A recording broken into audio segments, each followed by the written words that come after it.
Amigos, ¿qué tal? Bienvenidos a Cambio de Agujas. Hoy con nosotros tenemos a Manuel. Manuel, ¿cómo estamos? Hola, muy bien, mucho gusto. Muchísimas gracias por estar hoy aquí con nosotros. Gracias.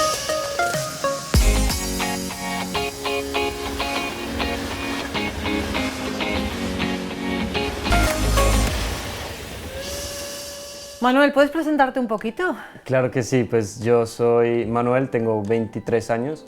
Yo nací en Bogotá, Colombia, en el año 99. Y nací, bueno, cuando yo estaba en la barriga de mi mamá tan solo, mis papás se separaron. Entonces, pues yo toda mi vida he vivido, digamos, con una relación con mi mamá y una relación con mi papá, pues digamos, por aparte. Vale, ¿tienes Entonces, hermanos, Manuel? Sí, mi mamá tiene nueve hijos. Entonces, la cara. Sí, tiene 9 hijos y mi papá tiene 5 hijos. Y en común somos mi hermano mayor y yo. Entonces, sí, somos esos dos, digamos que hermano de sangre de papá y mamá, es ese, el mayor. Vale, si yo tuviera que preguntar, ¿cómo era Manuel de pequeño? ¿Cómo era Manuel de pequeño? Bueno, ¿En qué se fijaba? ¿Qué valores tenía? sí, yo era un niño, yo creo que era un poco travieso bien porque, digamos, o sea, no hacía así grandes males y esto, pero me gustaba siempre estar haciendo bromas con mis hermanos, haciendo chistes, cosas y, digamos, yo cuando ya empecé a crecer un poco, empecé a tener un poco como problemas con esto de la mamá y del papá y de esto, entonces yo me empecé a volver ya como un poco como rebelde y hacía a veces un poco de males, como de pelearme un poco con mis hermanos, de esto y nunca, digamos, fui un niño así súper, digamos, que hiciera muchas cosas muy malas, pero sí en un sentido era muy rebelde con esas cosas pequeñas de pelear, me gustaba pelear y sacarle la rabia a mis hermanos más grandes o a mis compañeros. Entonces, pues te cuento, digamos, de eso, que yo no estudié en un colegio normal, porque mi familia, pues mi mamá, como éramos tantos, y mi padrastro, ellos decidieron hacer una especie de homeschooling. Vale. Entonces, pues yo en el día a día no estaba con muchos niños, sino estaba con mis hermanos y mis hermanastros, que son los hermanos los hijos de mi padrastro. Entonces, pues a ellos, yo a ellos les bromeaba todo el tiempo, les sacaba la rabia, a veces me pegaba un poco de puños y eso, que no era muy bueno tampoco. Bueno, pero era relación normal de hermanos. Sí, Tampoco era pues sí. por... Digamos, yo a veces sí sentía como un poco como esa dinámica de que como había problemas con mi papá y con mi mamá y todo eso, entonces yo me desquitaba era con mis hermanos pequeños. Pero pues yo no crecí en una familia que era católica, ¿no? Entonces, pues mi mamá siempre me inculcó los valores, digamos, cristianos, por decirlo así, pero sin al mismo tiempo ser Sin católico. alimentar que eran católicos. Exacto, sí, sí. Entonces, por ejemplo, a mí me enseñaron de pequeño y a todos mis hermanos nos decían, nunca, nunca puedes mentir. Entonces, para mí un valor de toda mi vida siempre fue no mientas, no mientas. Entonces, siempre que peleábamos o cualquier cosa, nos preguntaban, bueno, ¿quién lo hizo o quién rompió esto? Siempre nosotros así nos dieran el regaño, nosotros siempre, no, pues yo no miento, entonces digo, ¿quién fue? Y otra cosa que me acuerdo que mi mamá me enseñaba mucho de pequeño era seguir la voluntad de Dios. Entonces me acuerdo que ella en las noches me decía, ve hijo, ora un rato y dile a Dios gracias por el día, gracias por lo que has hecho, por esto, y siempre busca hacer lo que Dios te diga. ¿Sí? Entonces yo cuando iba a entrar a la universidad y estas cosas, yo siempre le preguntaba a Dios, pues Señor, ¿qué quieres de mí? Y esto era pues digamos sin ser católico ni nada. Vale, Sí, sí. o sea, me choca. O sea, no habéis sido educados en una fe católica, pero sin embargo sí que creíais. Sí, sí, digamos, yo como lo suelo explicar, porque a veces hasta es un poco enredado para mí, es que de alguna forma éramos católicos, bueno, no católicos, éramos cristianos, pero no comulgábamos con nadie más, en el sentido de que no éramos protestantes, que fuéramos a una iglesia, escucháramos a un pastor y esto, sino era como algo que veíamos muy dentro de nuestra familia, y ahí pues me inculcaban como estos valores, de a veces leer la Biblia, de orar, de esto y del otro. Entonces, algo bueno, se me olvidó también contarte eso, y es que a mí no me bautizaron, por lo que no eran católicos, ni eran cristianos, ni nada, pues digamos protestantes, a mí no me bautizaron de pequeño. Entonces fue más adelante, cuando yo fui pues ya consciente y más grande, que yo decidí bautizarme, cuando tenía En el 2018, o sea, tenía 18 años. Vale. Sí, sí. El Manuel adolescente. Bueno, el Manuel adolescente. Yo he sido una persona que, como nosotros estábamos en este homeschool, que es pues el colegio en la casa, nuestros padres no querían que estuviéramos por allá solamente, ¿sabes? Como estudiando todo el día y no hablando con nadie, solo mis hermanos. Entonces la forma como de nosotros compartir con otras personas, socializar, era a través de los deportes. Vale. Entonces a nosotros siempre nos inculcaron a jugar muchos deportes. Entonces yo me acuerdo que de chiquito yo jugaba squash, jugaba tenis, jugaba fútbol, jugaba golf, jugaba todo. Y mis hermanos empezaron a especializarse por algún deporte, mis hermanos mayores. Entonces mi hermano mayor se especializó en golf, entonces le metió muy duro al golf, entrenaba todos los días, se fue a estudiar a Estados Unidos con una beca de golf, el otro en tenis, el otro en natación, el otro así. ¿Y tú? Y yo me especialicé en el golf. Entonces yo toda mi vida, desde que tengo 5 años, jugué golf, pero completamente. O sea, jugaba torneos, entrenaba todos los días, hacía, bueno, muchas cosas. Y entonces a qué se dedicaba el Manuel adolescente era eso. Yo me dedicaba, pues digamos, Dios no estaba muy presente en el día a día, sino solamente en el momento en el que yo fuera a tomar alguna decisión. Yo decía como, Dios, ayúdame. Entonces hacía esto, hacía lo otro. Pero entonces yo siempre pues jugaba mucho golf. Y a eso dedicaba mi tiempo de joven. ¿Los estudios? Los estudios, bueno, estaba en este homeschool que te digo, entonces ahí digamos que no era muy exigente académicamente y también teníamos como esa libertad de poder graduarnos en el momento en el que más o menos eligieran mis papás. Entonces yo cuando tenía 17 mi papá me dijo, bueno hijo, gradúate ya. Y a mí todavía me faltaban muchas cosas, o sea, yo salí de matemáticas mal, de química mal, de esto, de lo otro. Y entonces me dijeron, o bueno, yo dije, quiero estudiar algo que sea de ingeniería y al mismo tiempo en mi vida siempre ha estado muy presente el servicio. Entonces yo siempre quería hacer algo de servicio, algo que pudiera ayudar a las demás personas. Entonces yo dije cuando me iba a graduar que puede ser de ingeniería y que sirva de un servicio como más patente en las personas. Entonces yo decidí estudiar ingeniería biomédica y bueno, eso empecé estudiando y ya. Ese es mi estudio. Vale, ¿qué pasa en el 2018? ¿Cómo llegas al 2018 a bautizarte? Claro.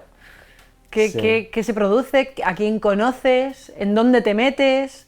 ¿O cómo estabas tú interiormente como para darte cuenta de que Dios tenía que formar parte de tu vida? Vale. Bueno, pues yo me di cuenta un poco pues con esta formación que tenía de un poco de oración que hacía yo en las noches y esto.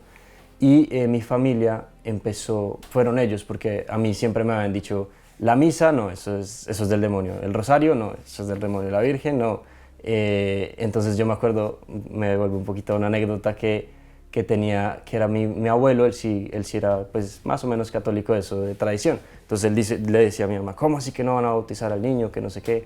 Entonces un día, me contó después la pareja de mi abuelo, me dijo, nosotros los llevábamos un día a una iglesia y sin que su mamá supiera, porque ella era anticatólica, nosotros fuimos y les echamos agua bendita, así como una especie de bautismo. Decía, eso no fue un bautismo, pero algo hicimos ahí. Entonces hicieron eso y me acuerdo otro día que nos llevaron y mi mamá nos vio y se puso muy brava y nos dijo, no, eso no lo pueden hacer, eso es terrible, no sé qué. Entonces en mí creció como un miedo internamente, como, uy, eso de todo lo que sea católico es muy mal. Entonces yo veía una imagen de lo que fuera de Jesús o de la Virgen y yo internamente me sentía como enfermo, como, uy, esto está muy mal. Como cuando tú ves algo muy malo en la calle que pasa o algo, te sientes mal. Entonces yo me sentía así muy mal. Entonces para romper un poco esa barrera, yo creo que como venía de mi familia, tenía que ser rota también por mi familia. Entonces fueron ellos los que empezaron a acercarse a diferentes denominaciones cristianas. Sí. Vale. Entonces ellos me invitaron en Estados Unidos, me dijeron, vamos a ir a una iglesia protestante, porque ellos pues viven allá, entonces yo, bueno, vamos a la iglesia protestante. Y fui allá y estuve un rato y cantaban y era como un concierto y eso. Y no me gustaba casi, eso está muy raro, o sea, la gente es muy rara. Y bueno, después fui en Bogotá, en mi país, fui a otra iglesia protestante y era aún más raro porque eran como 3.000 personas, pasaban unas bolsas de dinero así negras grandotas y la gente tiraba y tiraba, la gente se caía al piso, bueno, un montón de cosas y esto está muy raro.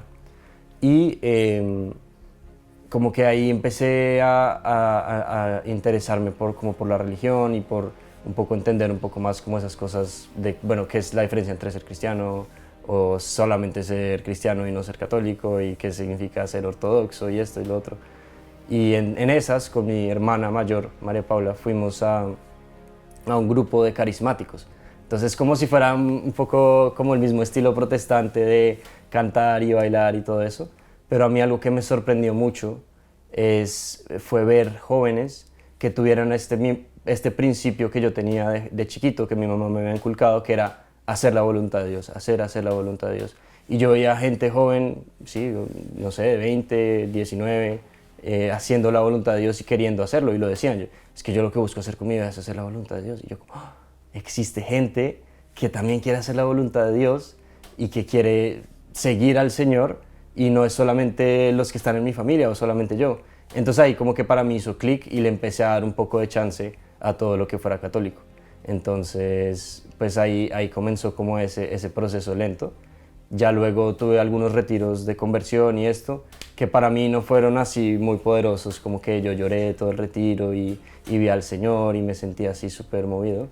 Pero pues digamos que fue una forma también como de ir profundizando en esa fe católica y en esa fe de ver a los demás esforzándose por el Señor, por las cosas de Dios. Y ya pues ya un poco comprendiendo todas estas cosas en mi corazón, es en el año 2018, en el que antes de servir en el retiro que se llama FETA, en el retiro de FETA, yo me bauticé.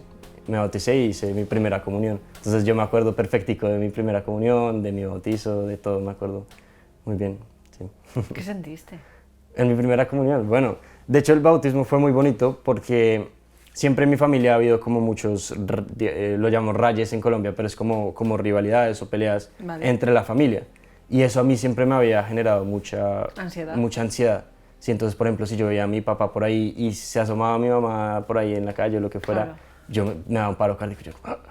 Me acuerdo un día que nos encontramos en un ascensor, yo iba al médico y mi papá estaba bajando el ascensor y yo iba con mi mamá. Y yo me sentía así, se bajó el ascensor, se salieron, no se saludaron ni nada. Entonces para mí siempre había sido como algo que me causaba mucha ansiedad. Y esa primera experiencia de paz en el Señor para mí fue algo que en serio me motivó mucho a seguir adelante y a estar convencido de que yo estaba haciendo lo que era. Porque yo me iba a bautizar y yo le dije a mi papá, pues papá, yo quiero que tú estés. Y además estaba mi padrino, mi mamá, o sea, como todo esto. O sea, el esposo actual de mi mamá y todo. Entonces, pues digamos, en teoría era una pésima idea porque, ¿sabes? Las cosas no eran muy buenas. Pero yo estando allá, yo me acuerdo que hubo como un choque, un pequeño choque, un cruce de palabras que se hablaron feo y esto. Y yo recuerdo que yo en mi corazón solamente fui capaz de entregarle completamente al Señor ese momento, que nunca lo había hecho así como Señor, te entrego esto. O sea, mi familia, lo que a mí me cuesta, lo que siempre me ha hecho doler el corazón, te lo entrego. Y encontré una paz, o sea, no sé cómo describirlo, cómo describirlo, porque fue como una alegría en medio de algo muy duro. Entonces era como una paz, es como la canción de Simon and Garfunkel que dice como Bridge over troubled waters, y como el puente por encima de las aguas caudalosas o algo así.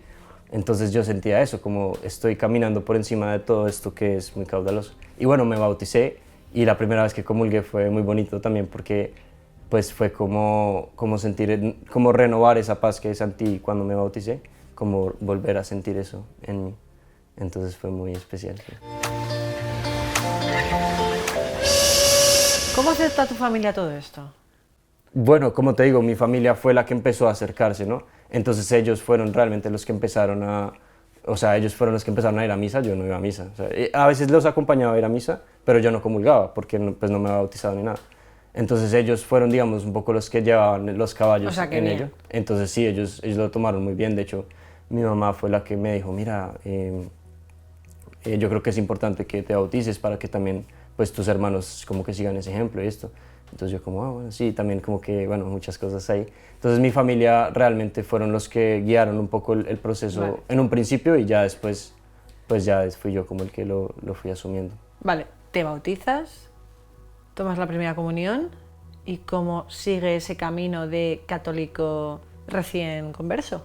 Bueno, sí, yo creo que algo que a mí me ha ayudado mucho en mi historia es como ese diálogo entre caminar solo en la fe y caminar con personas, porque digamos toda mi vida yo sentía que caminaba solo, o bueno, con mi familia y esto, y empezar a conocer grupos y personas fue algo que me ayudó mucho. Entonces en Bogotá yo empecé a visitar un grupo que ya no eran carismáticos, a ese paré de ir, y con mis hermanos, con todos mis hermanos empezamos a ir a un grupo que eran muy apostólicos y les gustaba el apostolado con jóvenes y hacían campamentos y cosas y esto, y hacían algo que a mí yo nunca lo había hecho con un sentido cristiano, y era el servicio social. O sea, era algo muy sencillo, que era algo que se llama en Colombia o en Bogotá los recicladores. Son estas personas que llevan cajas de basura, básicamente cogen toda la basura y la van Sí, separando. vale. Y es un trabajo pues muy sucio en el sentido físico, ¿no? Como que hay mucha suciedad, mucho malestar.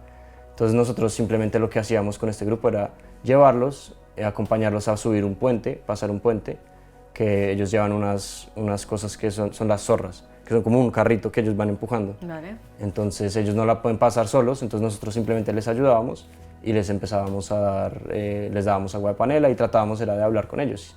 Y digamos, no era nada así súper dramático que les cambiamos la vida o lo que fuera, pero para mí fue empezar a ver que esa religión o esa relación con Dios propia no puede simplemente quedarse en el yo, ¿sí? Que yo quiero seguir la voluntad de Dios. Entonces, Señor, ¿qué universidad elijo? Esta.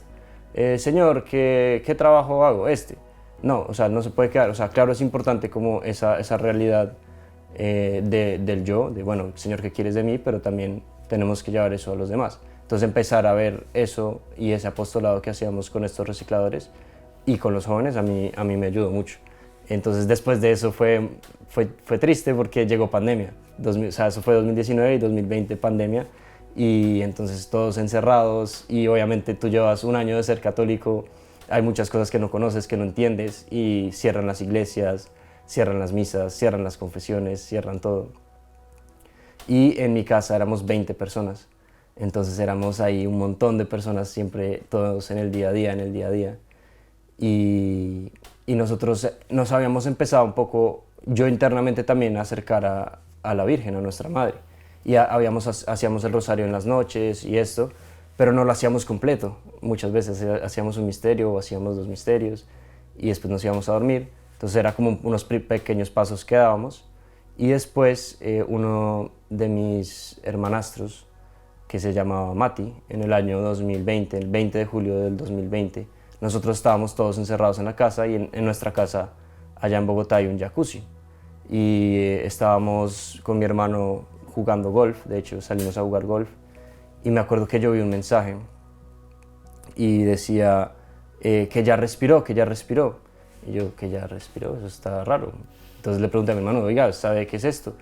Y él me dijo, no, ni idea, de pronto algo que de mi mamá o de esto. Bueno, seguimos caminando unos 200 metros más y llaman a mi hermano, yo veo que él se tira de rodillas y empieza a decir, no, no, pero ¿cómo así? Pero ¿cómo así? Entonces yo ya en ese momento supe que era algo grave, algo grave. Y me llama uno de mis hermanos llorando, atacado, y me dice, no, Manuel, no, no sé qué, así. Y yo, pero ¿qué está pasando? Y no me dice nada, cuelga. Y después me llama otro llorando también, atacado. Así 3 hermanos me llamaron. Y después me llama mi mamá y me dice, Manu, es que Mati murió. Mati era pues uno de mis hermanastros, como te digo, que estaba viviendo con nosotros. Pues para mí era como un hermano. Yo me acuerdo que dormía la siesta con él y todo. Yo me acuerdo que en las noches yo lo dormía y lo ponía en su cunita y todo. Y eso pues fue algo muy duro para todos nosotros, porque bueno, él murió ahogado en ese jacuzzi que te digo.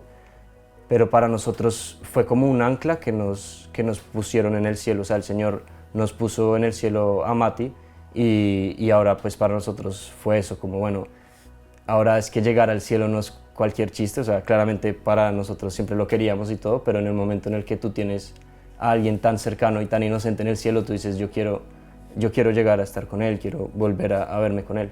Entonces nosotros, desde ese día que él murió, todas las noches en mi casa hacemos el rosario a las 7 de la noche, y empezamos como una vida también mucho más mariana en ese sentido, de ver pues a la Virgen como en el centro de nuestras vidas, y realmente pues fue algo muy, muy duro para toda la familia, pero pues nos acercamos mucho, mucho a nuestra madre.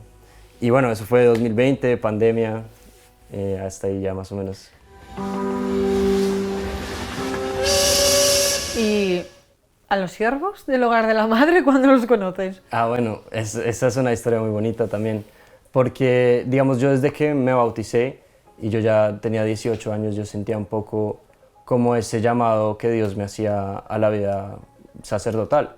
Y yo no lo entendía porque yo de chiquito ni de vaina se me ocurría ser sacerdote, porque pues ni siquiera estaba en la iglesia, entonces yo pues, no. Y ya después me acuerdo que la duda empezó un día que me preguntó un amigo mío, me dijo, yo creo que cualquier católico que realmente sea católico llega un momento en el que se tiene que cuestionar cuál es su vocación, se tiene que cuestionar qué es lo que Dios quiere para ti. Y entonces para mí entró esa chispita como de, uy, pues ¿qué querrá Dios para mí? ¿Será que quiere que sea sacerdote o que sea matrimonio, todo esto? Entonces esa chispita como que fue madurando a través de toda mi vida cristiana, ya desde que me bauticé, y llegó un punto en el que yo estaba ya como buscando respuestas concretas, ¿sí? Porque ya terminé la universidad, ya me había graduado, y yo decía pues que este mundo me sigue diciendo coge estos pasos, sí, ve a trabajar, cásate, consigue esto, pero yo no, pues tampoco sentía mucho eso, de seguir los pasos ya predeterminados pues que tiene el mundo. Entonces yo me acuerdo que estábamos haciendo un estudio de Biblia de Teología del Cuerpo con unos amigos y ahí llega un momento en el que hablan del celibato. Entonces cuando hablamos del celibato invitamos a una monja y a un sacerdote y entonces les dijimos, bueno, cuéntanos un poco sobre qué es la vocación y esto. Y me acuerdo que esa monjita dijo, mira, si tú tienes inquietudes hacia la vida religiosa, lo único que tienes que hacer o lo que tienes que hacer es lanzarte. Lánzate y mira el Señor a dónde te lleva, porque si tú no das ese paso, pues no te vas a quedar en la nada, en preguntarte.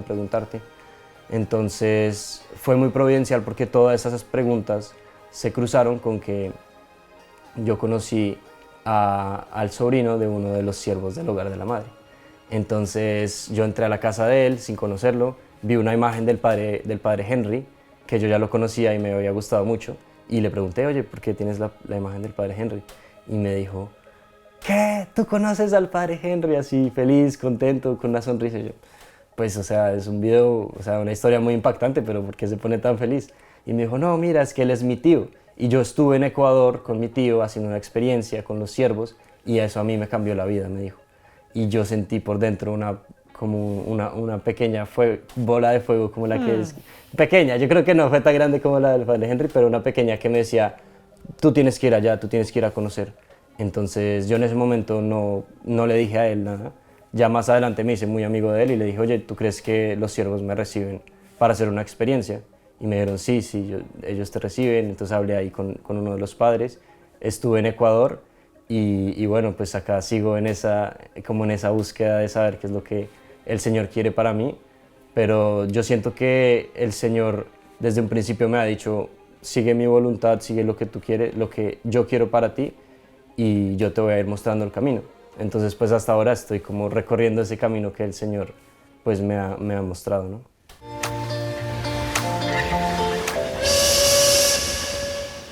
¿Y ahora? Si tú tienes un joven enfrente que no sabe dónde tiene que ir, que no sabe lo que tiene que hacer, que está totalmente perdido en su vida, y tú estás tan lleno de Dios, ¿qué le dirías? Bueno, yo le diría a ese joven, primero que no se canse de buscar la verdad,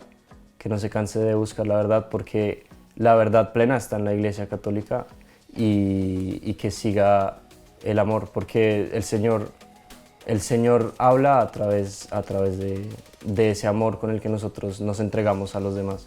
Entonces, si uno está en dudas o está haciendo cosas, yo creo que tiene que uno pues saber eso, que en la iglesia está como pues la verdad y hay muchas ayudas como los sacramentos. Y dos, pues que tenemos que buscar siempre entregarnos por los demás.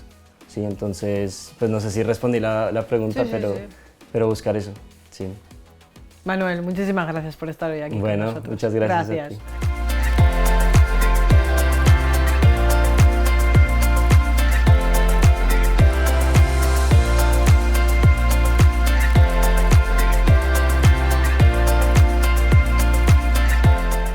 Amigos, pues aquí os dejamos, Manuel y yo, hasta la próxima semana. A ver qué tal se nos da esta semanita, pero sí, hay que perseverar. Al final es una persecución de Dios, ¿eh? Yo creo que Dios nos coge desde pequeñines, nosotros no somos muy conscientes, pero nos ha agarrado bien, ¿eh? Sí. Bien, bien. Perseverar. Gracias por estar hoy aquí con nosotros.